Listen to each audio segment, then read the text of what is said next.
Welcome to Secret Ops, the podcast uncovering the world of business operations, one episode at a time. I'm your host, Ariana Cofone, and today's guest is John Quayle, Chief of Staff at 4Growers.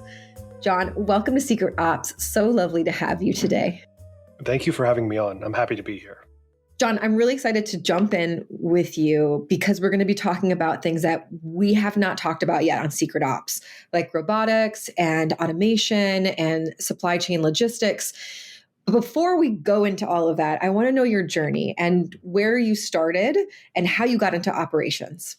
So I started my career with an undergraduate degree in graphic design. So the first 4 to 5 years of my career, I spent in marketing departments doing logos, business cards, websites, trade show material, you name it. From that, after the first 5 or so years, I eventually got into freelancing full time. And along that journey, I had a client that needed back of the house operations help, just little stuff here and there. And I felt that, I didn't know much about it and thought I'd throw my hat in the ring to see if I could help them out. And so I did. And that was kind of the point where I switched my focus from design more towards operations. And from that point, it was just kind of like a jumping off rocket ship where I was doing less and less design and more operations, more entrepreneurship type things. I did end up going into the entrepreneurship community here in Pittsburgh, and they kind of encouraged me to kind of do my own projects. So I did try a few startups on my own. One was a social calendar company. The other was a fintech company where we would automate tax payments for freelancers. And I also did a news brand that covered the innovation and entrepreneurship spheres here in Pittsburgh. I also had a cup of coffee in angel investments, mostly on the pre-seed fund. So checks ranging from anything from 100 to 150K per check. But I would say over the last 5 years, I've kind of doubled down on operations as a consultant, a freelancer, and a fractional chief of staff. And then in the summer of 2021, I joined the company I'm with now, which is 4Growers, and I'm a full-time chief of staff for them. Lots to unpack there because you might be one of the first people I've talked to in operations that started with design. I would love to understand how visually translating things got brought into operations. That is, I think you're the first person I have talked to that started in design. How do you think operations and design connect together? How do you think they work together? Well, I think initially you can look at on a design project, you need to figure out everything about it. So, what is the goal? What is it being used for? What medium are you creating in? How is it going to be perceived? What are the finer details of the art pieces themselves? And so that attention to detail really translates to operations, where in the same vein, you're still going through the same questions of what are the goals here? Who are the stakeholders? What are the decisions that need to be made? And then going into that, even a deeper sense of who do you need to be involved? How do you distribute the work? Is it all you? Do you have a team underneath you? And then just kind of carrying those things out. So you not only do you start at the beginning, but you also carry out the entire project and being a project manager of sorts. So I would say overall, the translation is really in that attention to detail. Wow, that is... I assume that also ties into how you develop and roll out processes too. I think that's one of the things that I have a sticking point in when I'm creating operations for a business is also figuring out all the pieces that you just talked about, but also how to present that back to the team and to clients and customers. I'm sure that that design knowledge is invaluable to that experience and figuring out how to connect the dots and what's working and what's being adopted versus what's not being adopted. Exactly. And with every project, you really have to nail down of like every single step of what could go right, what could go wrong, if X, then Y, and really play that out over a large scale. And that way, by the time you go to your stakeholders or colleagues or even your clients, you can say, here's everything I've thought about. Here's our best path forward. Here's our backup plans. And if everything goes correctly, here's the deadlines, the costs, and everything you might need with that. What a holistic view to be able to look through at a lens. It's really encompassing the whole end-to-end process of it. So I want to jump into the entrepreneurial side of it as well, because you have that experience starting things from the ground up. How do you think that has influenced your side of operations and how you approach operations?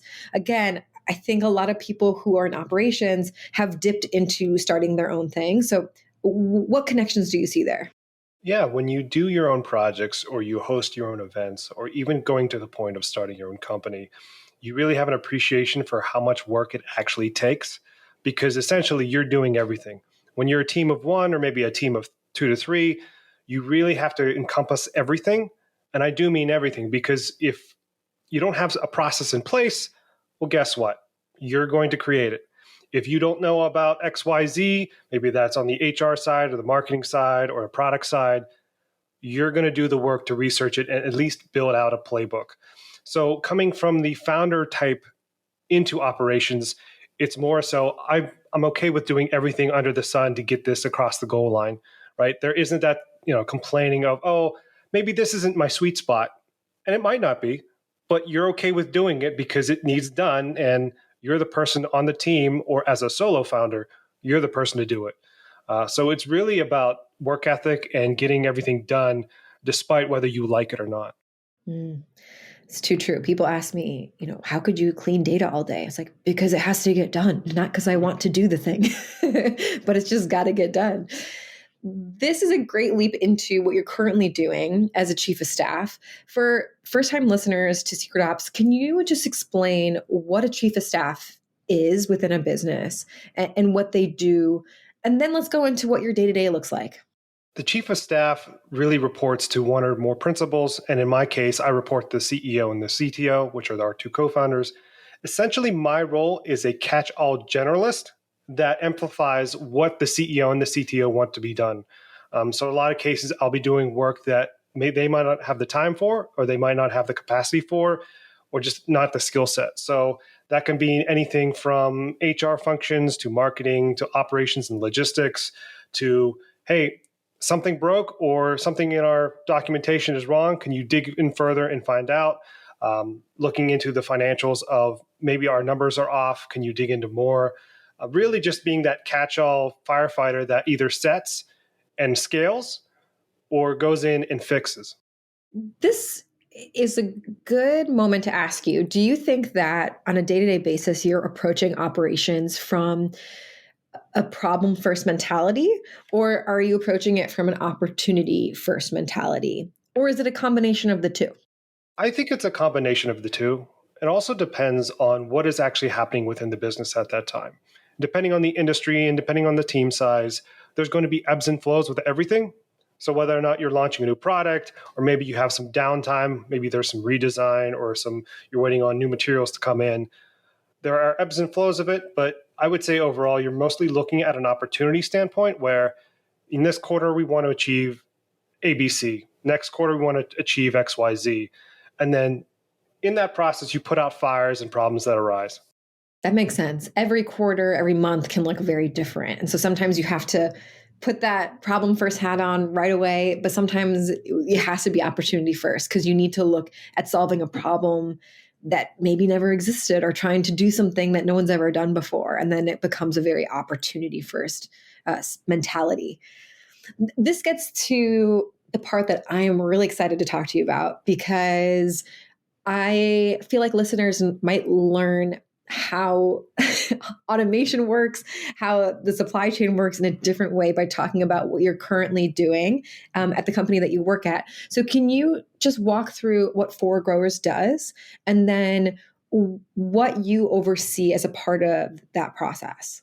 For Growers is an industrial automation company, and our flagship product is a robotic harvester for greenhouses. So, if you're familiar at all with commercial greenhouses, and we're talking around 30 to 40 acres under glass, we build robots that pick fruits and vegetables. And we're starting in the tomato market. So, if you're loose pick snacking tomatoes you find at your local grocery store, that is what we're targeting first. And then we are kind of experimenting with other fruits and vegetables. But in terms of rollout, in terms of first product, we're manufacturing and assembling that tomato harvester and sending it out to our clients. Whoa. Okay. So it's really cool.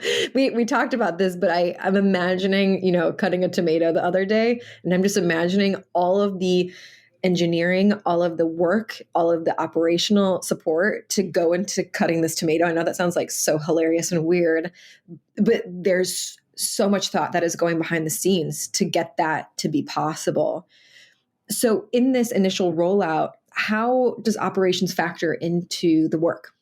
Operations really comes into play because you have to look at the entire product cycle and also customer success and delivery. So, what I like to think of as a really roadmap for it is you have to look 12 to 18 months ahead, meaning not only is there R&D process of actually creating the robot itself, which started in 2018, so many years before I joined the company, and we're only now to the point where we can start manufacturing and assembling these units at a larger scale and sending them out. So from that point, it's really three different parts. The first stage is the design, testing, materials ordering, and then in the manufacturing and assembly. And then where I come in is once the unit is complete, I come in for the product creating and shipping for successful customer delivery.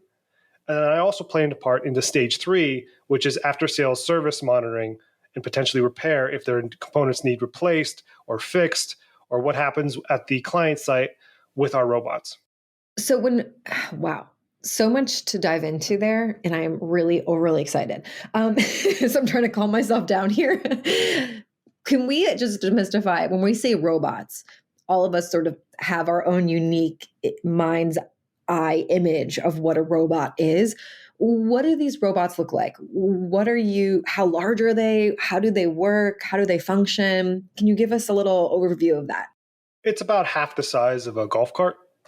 And so, for comparison's sake, it is not humanoid at all. It is not coming to take over the world, but it's mostly just a square-ish robot that fits within a greenhouse space.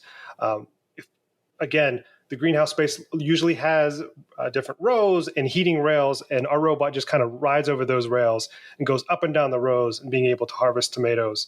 But in terms of just general size, I would say golf cart, half of a golf cart, maybe in terms of weight. You're looking at the whole pack is around 2,000, 2,500 pounds. So these are pretty big robots. Whoa. And I'm going to break it down just from even just like explain to me like I'm 5 years old kind of mentality. So the robot takes tomatoes and then what is it doing to analyze the tomatoes? Is it categorizing them? Is it counting them? Is it weighing them? What is it doing exactly? Yeah, so it's in two separate parts. The first part is it goes up and down the rows. It has cameras on the robot, and it's looking for ripe tomatoes, ones that are ready to be picked and ones that are ready to be processed. And based off a series of inputs, computer vision, algorithms that we use, once it detects that a tomato is ripe for picking, it then extends an arm and picks them. And through that picking process, it then puts it back into a cart behind itself, where we have a elevator type packing cart where it fills up each individual crates and then making sure that it has enough space to harvest an entire row, which anywhere could be 20-ish or so crates. Well, what was it like seeing it the first time in action? I gotta think that there's so much work and then you see it in action. Is it almost unbelievable that it's happening? Are you just like, well, no, duh, we've done all this work. Of course it has to work. What did that feel like? It was surprising at first, but then again, when I joined the company, it was our technical proof of concept. So things still needed to be fixed. You could see the vision and you could see where we were going with the product itself. But did it work as efficiently as we wanted to? Of course not. There was still more engineering needed to be done. There was more materials and components that needed to be testing. But now, if you look at some of our client sites where we actually sent these units, it's really an exciting experience where you can see, okay, here's where we were. And I remember when this was kind of a, for lack of a better term, pieced together, testing components. And now it's a full-fledged system that actually works. It can work on a complete schedule. It doesn't need a lot of human involvement. So it's pretty exciting. But I think now to the point, I've been with the company for almost 2 years and I'm not desensitized to it, but it's just like, okay, let's keep going. Let's move the product forward. What does the next version look like? How many units are we producing next year? So I'm always looking ahead and seeing what can we do more. Audience can't see. I'm just beaming over here because it seems so exciting to me that this is like the future that you're building, which is just really neat. Let's dive into the trifecta because I think this is a perfect time to translate what you're solving from an operations perspective within the world of robotics and automation. Let's start with the people side.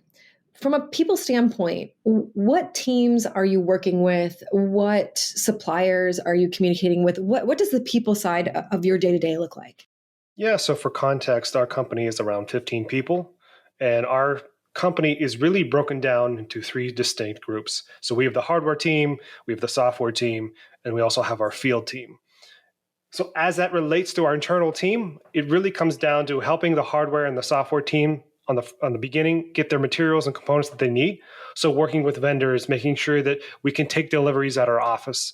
And I should add that we are an in-person office. There is no remote work because it's very hard to build robots over Zoom.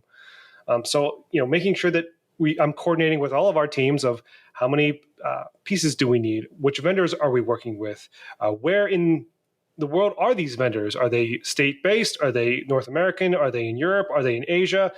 How are we getting these materials over to our office? Who's paying for it? Shipping and logistics. Are there any customs paperwork that we need to fill out because we are importing or at least shipping as it comes in? Another thing to consider is, can we get the sales tax waived based off of the state-by-state laws?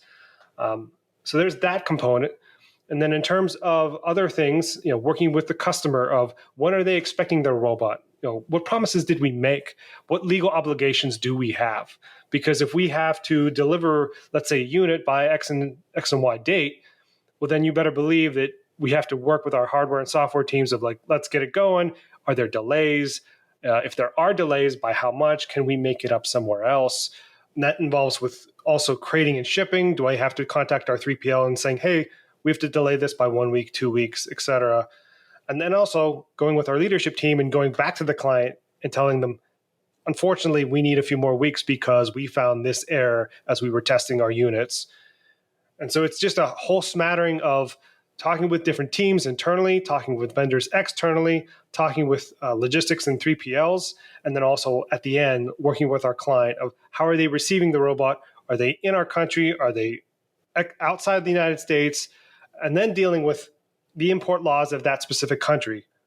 What does that look like? Do we have a playbook for that? Who takes what costs? And really narrowing that down when you sign them on for their purchase order. It seems like the complexities are never ending because first you got to find the vendors, then you've got to see where they're located, all of these locational complexities and compliance needs, right? Then once you've got the vendors, then you've got to build and test and design and prototype. And then you've got to work with the clients and your customers on what that looks like and refining that over time. And with technology moving so quickly, the amount of times that you're changing and iterating has got to be constant. I can only imagine over the last couple of years how much has changed in what you can do just with, machine learning, just with robotics. How do you, from a process standpoint, do this? what have you built so that your brain doesn't explode with all of these different things that you're building? I'm sure listeners are just hearing all the complexities and just thinking, how do you begin to manage that? Like, what are some tools that you put into place and what are some processes that you have to help? I will say that anybody in operations might align with this, but I will say that you have to be an expert note taker. I cannot remember Yes. everything that is going on. I cannot remember every single step in these processes, whether that's building it or shipping it out or dealing with customers. You have to build your own playbooks. You have to build your own checklists. You have to take notes on pretty much everything. Because if you don't, you're going to miss one step. And then all of a sudden, the country doesn't import the robot. It is stuck at the airport in maybe in Europe or Asia. And then you're just like, well, I'm in the United States. Do I hop on a plane? Who do I call? So for the better part of it, just take everything, making sure you have all your notes, and then really being synced with leadership, both on from the department head standpoint and also from a co-founder standpoint of you have to know what's coming down the pipeline at all times. It could be 3 months away. It could be 6 months away. But regardless, you even have to force the issue sometimes of saying, hey, in order to prepare better for my job and making sure we're hitting our targets, at least give me a heads up of in 3 months, we're going to hire 5 people. In 6 months, we're going to send out 2 units in 2 different countries. Like having that sense initially is really beneficial from my point of view, because then I can go back and say, okay, the last time we sent a unit, we did this checklist with our 3PL. We're doing the same thing. Or if we're hiring 5 people, here's the places that we did recruiting. Here's the skill sets that we need. Here's the job descriptions. Here's how we define the rubrics. Or even from a standpoint of, guess what? We're out of office space and we need more shop space. Well, okay, well, how much space do we need? And what happened last time that we negotiated our lease? So going back to that and saying, here's the sticking points that we had to negotiate. Is this going to be an issue again? Does this matter anymore?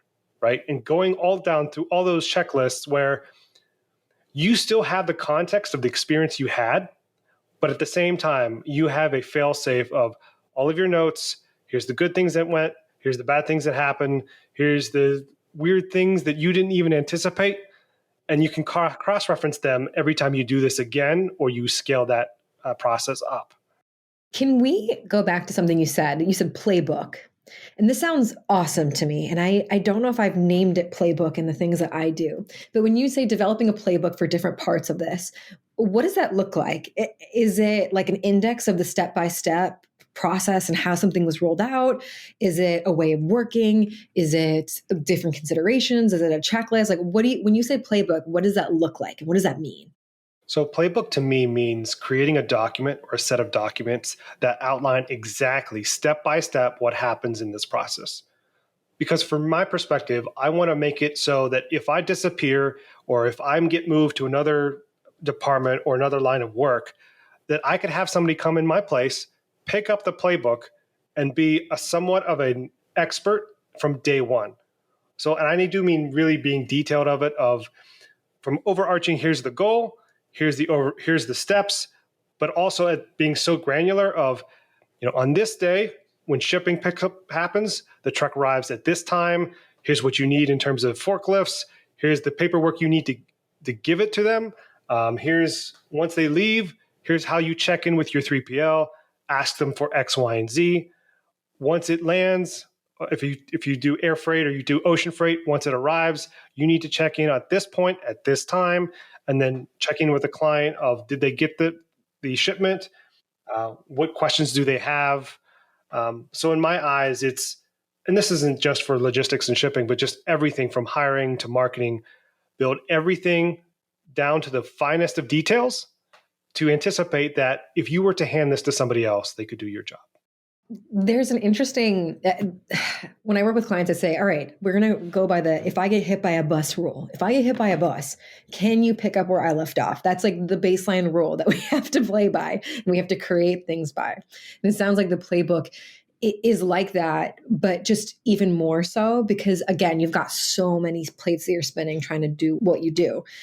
When it comes to the playbook and then the technology that you're using to support all those different parts of what you're doing, what are some technical tools that you're relying on to do different parts of the process?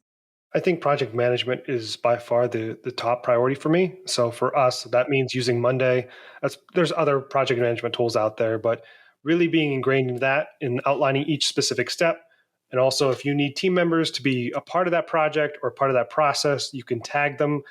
We also use Slack for very day-to-day communications, or even just a history of, this is what we discussed, quickly put it in a message, send it to each other, making sure that we can reference it later.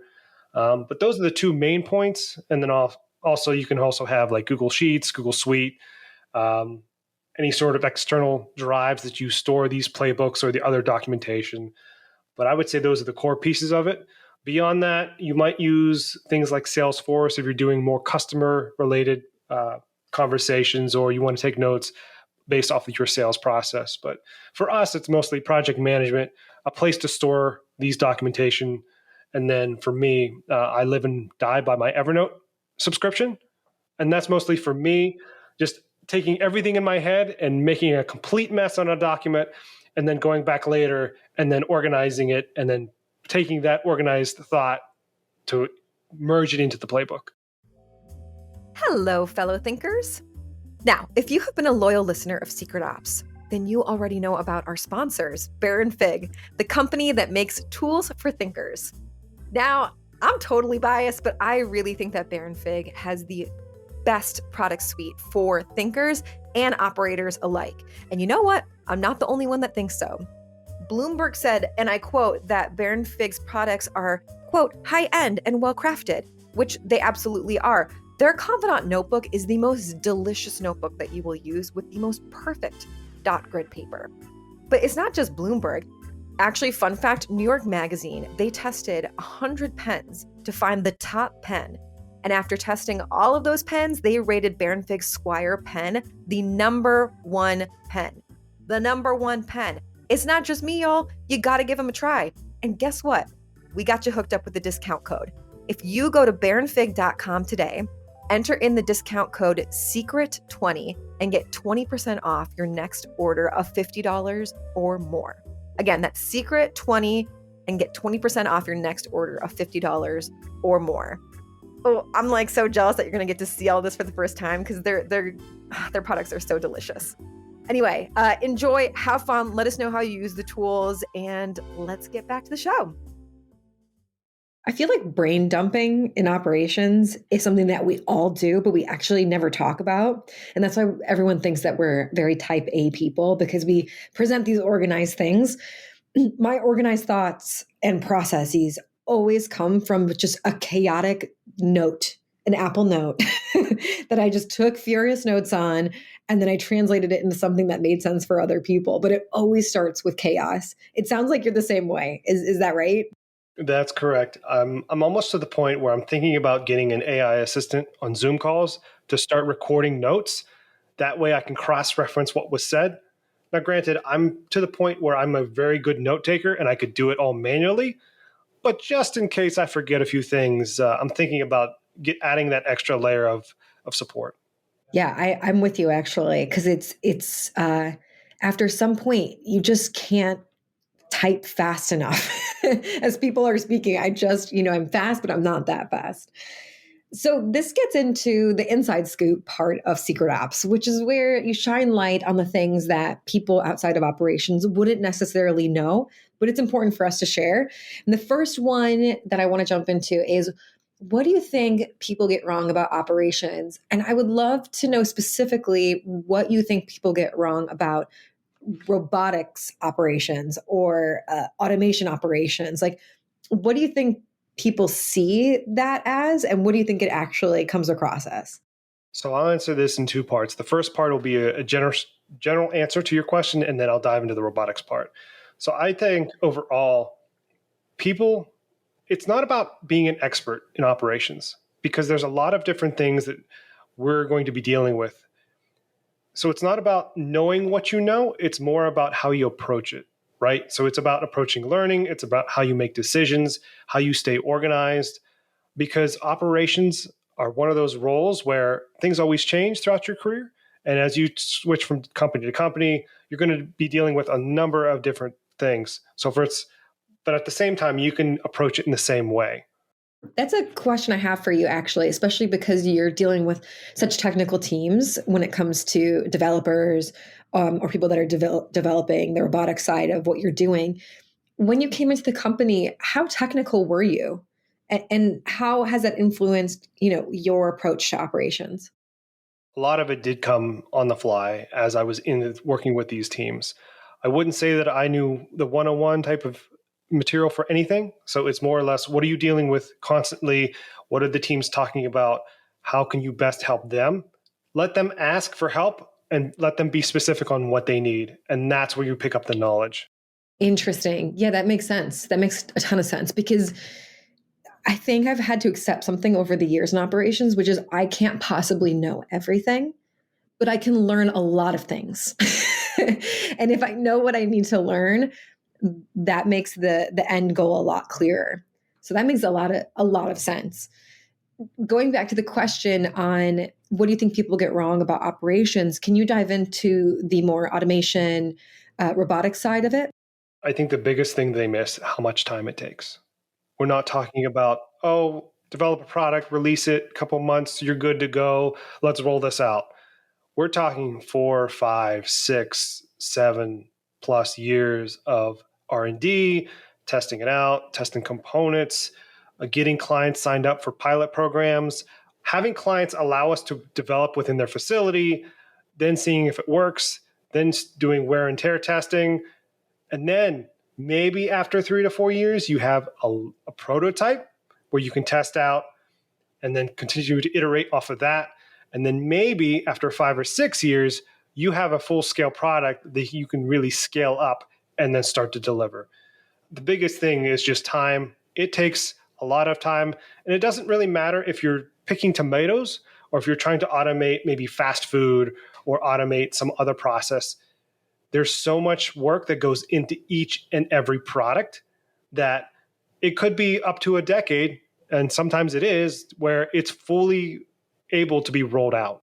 How do you think that's changed your view of just living in the world? I know that sounds really silly, but when I worked within food supply chain, when I would go into a grocery store, knowing every tiny part that went into developing a bag of popcorn, every time I looked at a product, there was a whole different appreciation because I knew all of the effort. So knowing this part of operations and business and just society in general, how has that changed your view of how you move in the world? Like, do you have a different appreciation for certain things? Are you harder on certain things because you know what goes behind it? I certainly have an appreciation for how much work it takes to do anything, right? So if you have a long-term vision or a long-term goal, and to your point of maybe it's picking up a new product at the grocery store, and you kind of look at the bag and you're like, never heard of this brand before, but in the back of my mind, I could take a stab at how much work did it take to get this one bag at this one location, right? And I think for me, being in robotics and automation, it really bleeds into my personal life of, oh, what are my goals for the year? How do I plan my year? Am I looking at 2024 already? Right? So big ticket items, are you buying a new car? Are you moving different apartments? Are you buying a house? Really kind of flagpole of what are the big moments throughout the year, and then work your schedule outward and build from there. And so it might be a little bit nerdy, but I'm looking at 12 to 24 months ahead of time in my personal life of, oh, what kind of concerts do I want to go to? Of what kind of trips do I want to go to? And it's really just kind of encompassed in all this planning where at this point it's just natural, right? I don't even notice that I'm doing it, but I also just plan everything out to the T. That's hysterical because I think I've gone in the opposite direction as I've stayed in operations now outside of work. I'm like, I don't want to plan anything. I actually want to hire people to plan a vacation for me because it's really hard to get yourself out of that, to break that cycle mentally, but it also is a superhero skill, right? Like you can plan things. I mean, if you're doing robotics and if you're dealing with all these different vendors and all these different locations, planning a concert is like no big deal, like figuring that out is like butter. So what do you think is the hardest part of operations and what you do? What's the part when you start doing it, you're just like, oh God, this again? I would just say, not in a negative way, but learning how to learn and learning how to learn fast, especially when it comes to documentation or forms or opportunities you can't miss out on. For instance, if you fill out this form in the wrong way, and it could have ripple effects of, did you ship your product on time? Did it cross a border? Did it get accepted by your client? It could be one small box in one small form, but that's puts me on edge a bit where I'm not groaning about it, but I'm double checking and triple checking to making sure that, is this right? And if I don't know that it's right, I'm getting somebody on the phone of, can you review this? Are there people that I can talk to? Can I talk to the client? Do they have a shipping and logistics department, or do they have something that I can reference? If it's a country-based thing, is there an economic development agency that I can get on the phone and saying, here's how I'm approaching this. Tell me that I'm wrong, right? Kind of defend against all the missteps. Wow, that is so true. And I never thought about that, especially when I look at even medical forms now. I have to, it just really, it's the thing I least like doing, but it's so important. And now I read every single line, every single word, because it just is instilled Because if you don't catch it up front, man, it comes to bite you in the butt later. 100%. That's a very good point. Now, if we were to flip it, because let's talk about all the happy things we love, what do you think is your greatest joy in operations? What draws you to it? Being able to look at the entire company and have a handprint on pretty much each department. Granted, I did mention that I don't deal with product outright, but at the same time, I'm dealing with the finances, I'm dealing with HR, I'm dealing with marketing and PR, I'm dealing with the operations logistics. So I get to see the entire health of the company in one big swoop. And I pretty much have almost all the keys to the kingdom that if I needed to look something up or if I needed to verify something, I could do my own analysis, whether or not it's project related of just maybe I'm just curious about something. I can go in, quickly check it, or build something out for my own curiosity and then see how everything is moving over a span of a quarter, a month, a quarter, a year, and so forth. Being in operations is like a curious person's dream because you do have the ability to access and understand and learn all these new things. And even though sometimes it is daunting and can get tiring, it's also, man, the things I've learned just because I've been thrown into a situation or because I have to deal with a problem, it's hard to even describe how appreciative I am of that. So it's a good reminder. Do you think if someone were to transition into operations, what would you recommend them doing? Like, how would you recommend them starting? Especially because you had a journey as a designer, as an entrepreneur. How would you recommend people getting into operations if they were interested? I would say whether it's your current work environment or maybe some volunteer work of just raise your hand and volunteer for things that you know nothing about, right? So maybe they're looking for extra support or maybe they're looking for a team member on this one-off project. Raise your hand and get involved because I think for those who are really interested in operations, they're going to go through the time of how do you deal with things you don't know about? How do you learn quickly? How do you make decisions on the limited information that you do have, right?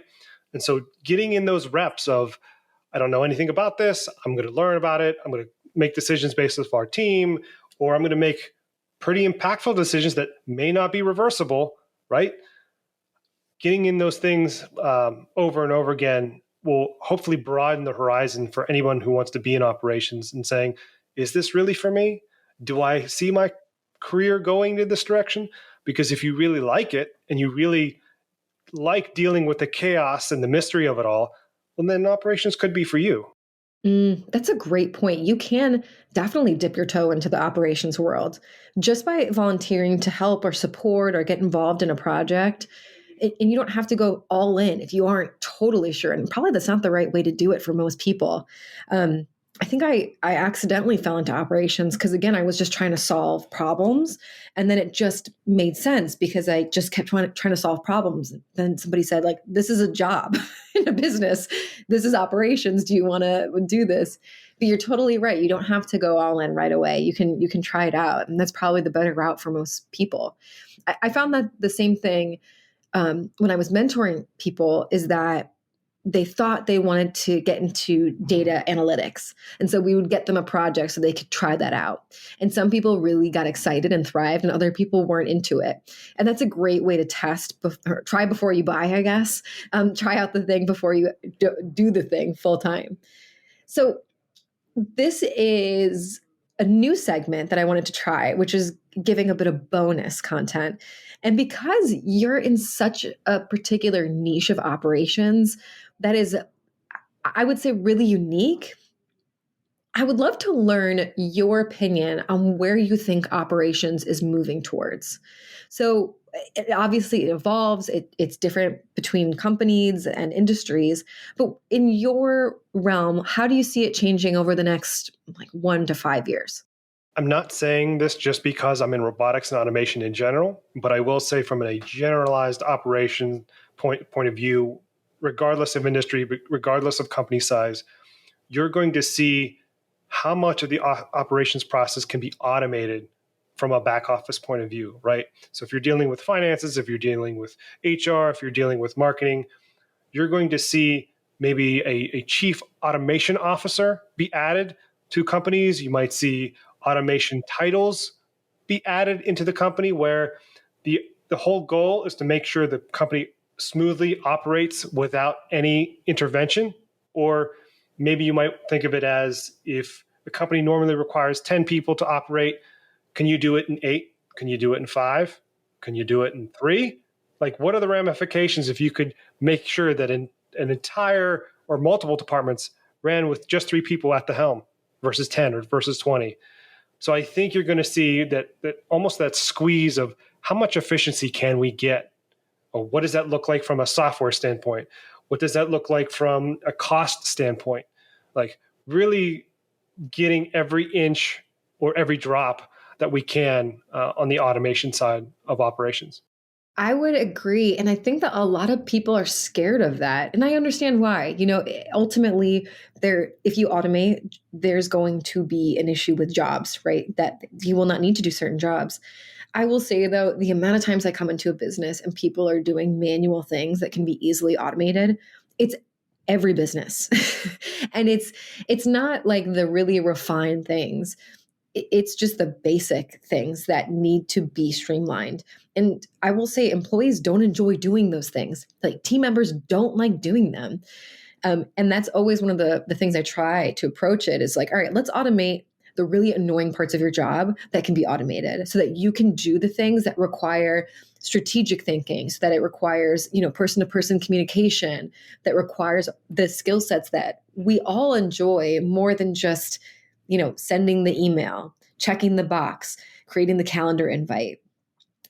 I see both sides, and I'm 100% aligned with you on that. It's going to be quite interesting. But even Chat GPT is going to change so much in the next year, right? When we've got AI powered answers, any questions that we have, you can Google and have a response that's more thoughtful, and that's just going to change everything. It already is, which I'm actually excited for. I'm not scared of it. Are you scared at all of that change? No, I think if you go into it with an open mind and really seeing the possibilities, you have to embrace whatever's coming, because it's going to arrive whether you like it or not. And it's far better to be informed and really know the details of how it might change your industry, how it might change your company.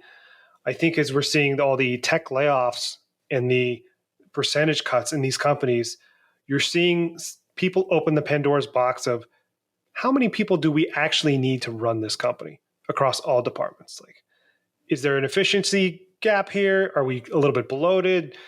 And so whether it becomes Chat GPT or another resource that gets rolled out, you're just going to see that more and more of, how can we start with the really basic of basics things, completely write that out of people's day-to-day job, and then move upwards. It will reshuffle the market a little bit in terms of jobs in the economy, but I think there's a point at the end where it works out for everyone. You just have to stay on top of it and know what the ramifications are of each rollout could be. Mm. Yeah, and I think people got a little in 2020, when obviously there were a ton of layoffs because of COVID. We saw something happen where businesses cut their labor and they just expected the people to do more work. And what did we see? Like, we saw burnout, we saw discontent, we saw employee retention issues. I mean, that's obviously, that was reacting very extreme to an extreme situation. And I feel like that is a bit of the fear that's going into the automation side of things, but I see it as, you're not going to be overworking people. You're going to be working people in a way that is more intelligent than how they're currently being used. And hopefully out of that, they will actually enjoy their work more. So it's not going to be like less people, more work. It's going to be less people, automated work streams for more employee contentment and happiness. That's my opinion. If done right, of course, people will do it wrong and they'll do it in all the wrong ways, but I think ultimately that is the North Star that hopefully we can get to within operations. You also have to consider that time is a factor here. It's not going to come tomorrow. It's not going to be next year. These things take time. And yes, in my world in robotics, it takes 5 to 10 years. And with a lot of these tools, as you automate it, it's going to take multiple years as well. So it's not like it's going to show up at your front door tomorrow. yeah, you might be able to get some warning that it is coming down the line, but you really have to take into consideration how much time and effort it takes. Because even if you get a basic of basic, whether that's software or product, they're going to make mistakes. You're going to need updates. There's going to be some tweaks needed. So it's not like it's all going to happen tomorrow. Yeah. But that also means there's no excuse. Everybody should be thinking about that today and looking at that and understanding that, because it won't just come up tomorrow. Just like in the last 10 years, we saw how much change on the web, on the internet, the tools that we have access to. We've seen a version of that. Now we just have to prepare for the next wave of what that looks like. So let's go into some rapid fire questions to learn more about you, the human behind the operations, automation, robotics machine. So first things first, what is the favorite part of your day? I would say the morning. I am a morning person. I'm not the type of person that throws their alarm across the room and breaks it. I do like approaching the day. It's brand new. Hopefully I got a good night's sleep ahead of time. But the possibilities of that day really excite me. What book are you currently reading? I just picked up a book called Scaling People by Claire Hughes Johnson. She was the former COO of Stripe. And so it's more of a business book, HR type of reading. But I really love business books, and someone suggested that to me. What is the best purchase under $50 that you've made?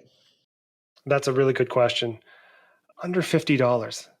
I think it's more or less just smaller tools I use every day. So I know it's a little bit over $50, but things like Evernote or things like Spotify, that really excites me. And I use those tools every day. From an actual tool standpoint, I don't know, probably my gym membership, although that's monthly. That's great. That's good. Healthy mind. I love that. Healthy body, all good things. What is your favorite quote? I'm not much of a quote person. So I don't think that I have a standard quote or things I always put up on my wall. But I will say one of the things I do live by, whether it's a quote or you consider it more of a mantra, is align, achieve, and let go, where align all your things, achieve what you want to, and then once you get that win, let it go. I love that. I'm going to take that one. What is the most important lesson you've learned? I would say things aren't as scary or as intense as you think they are. And no matter what, you're going to get through it. So for me, it's dealing with whatever gets thrown your way. Break it down into small chunks, whether that's a project, whether maybe you get a curveball in your life with your health, or maybe a family member or a friend. Be ready for those, but they're not as scary, and it's not as intense and stress related as you might think. Take it in stride. Yeah, when you look back, you will be amazed at the things that we can do. Lastly, what do you want to be when you grow up? It's funny, if you were to ask me that growing up, I always wanted to be an architect, right? Designing buildings, designing the way people live inside their homes and whatnot. These days, beyond the sports athlete type of typical answer that, you'd love to play right field for your favorite baseball team or whatnot. I just want to be somebody that stays in business, that owns businesses, that really scales businesses, because I love the work that I do. And so I'm kind of on my way there. I mean, as an operations person, I could certainly scale it up, so to speak. But I'm pretty happy where I am, and they just want to continue that going forward. Lastly, John, if people are listening to you and they're interested by all the things that you're talking about, where can they find you? I would say there's two places mainly to check. Well, the one would be LinkedIn. You could just search my name. I don't think there's too many people with my last name, so it makes it a little bit easier. But also you can check my website out, which is my name, my first and last name together, johnquayle.co. You can take that and visit to see what kind of projects I've been up to. Fantastic. John, thank you so much for your generosity and sharing your world and giving us a peek into everything that you and the team are building. I appreciate it so, so much. And I appreciate you, listeners of Secret Ops. Please remember to follow us wherever you find your podcasts and check us out at secret-ops.com. We'll see you next time.